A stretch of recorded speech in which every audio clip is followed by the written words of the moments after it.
আমরা জেনে নেব আগামী 22 এপ্রিল থেকে 30 এপ্রিল সব রাশির জাতক জাতিকাদের কেমন যেতে চলেছে। এবার আমরা জেনে নেব মেষ রাশির কেমন যেতে চলেছে। এই সময়টা নতুন কাজ শুরু করার জন্য ভালো, তবে কর্মক্ষেত্রে সাহসী সিদ্ধান্ত নিলে লাভ মিটতে পারে, তবে তাড়াহুড়ো করলে কিন্তু ভুল হয়ে যাবে। প্রেমের ক্ষেত্রে উত্তেজনা বাড়বে।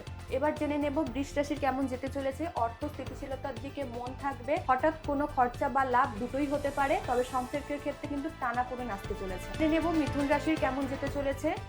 নতুন কিছু আইডিয়ার জন্য ভালো সময়, কেরিয়ারের ক্ষেত্রে নতুন সময় আসতে চলেছে, তবে নতুন কিছু করার আগে কিন্তু ভেবে করবেন। জেনে নেব কর্কট রাশির কেমন যেতে চলেছে। পরিবার ও আবেগ নিয়ে বেশি ভাববেন, এই সময় মানসিক শান্তি গুরুত্বপূর্ণ এবং পরিবারকে সময় দিন। এবার জেনে নেব সিংহ রাশির কেমন যেতে চলেছে। কাজে কিন্তু উন্নতি বাড়বে, সহকর্মী বা বন্ধুদের থেকে সাহায্য পেতে পারেন, তবে প্রেমে একটু সাবধানতা অবলম্বন করবেন। এবার জেনে নেব কন্যা রাশির জাতক জাতিকাদের কেমন যেতে চলেছে। কেরিয়ারের ক্ষেত্রে চাপ বাড়বে, কিন্তু ফল ভালো মিলবে, কিন্তু স্বাস্থ্যের দিকে একটু খেয়াল রাখতে হবে। এবার জেনে নেব তুলা রাশি কেমন যেতে চলেছে। ভাগ্য আপনার পক্ষে থাকবে, তবে নতুন ভ্রমণের কিছু সুযোগ আসতে পারে এবং সম্পর্কের ক্ষেত্রে কিন্তু নজর রাখতে হবে। জেনে নেব বৃশ্চিক রাশির কেমন যেতে চলেছে। এই সময় আত্মবিশ্লেষণ করলে পরিবর্তন আসতে চলেছে, তবে অর্থনৈতিক দিক থেকে পার্টনারশিপ বিজনেসে একটু নজর রাখবেন, তবে ধীরে চললে সফলতা পাবেন। জেনে নেব ধনু রাশির কেমন যেতে চলেছে। সম্পর্ক পার্টনারশিপের পরিবর্তন আসতে চলেছে, তবে কাজের জায়গায় চাপ বাড়তে পারে। আমরা জেনে নেব মকর রাশির কেমন যাবে।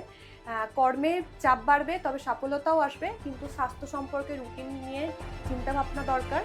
অর্থ স্থির থাকবে। জেনে নেব কুম্ভ রাশির কেমন যাবে। প্রেম ও সৃজনশীলতার জন্য বেশ ভালো সময়, আত্মবিশ্বাস বাড়বে এবং মনে রোম্যান্স আসবে। জেনে নেব মীন রাশির কেমন যেতে চলেছে। বাড়ি ও পরিবারে মনোযোগ বাড়বে, তবে কিছু গুরুত্বপূর্ণ সিদ্ধান্ত নিতে হতে পারে।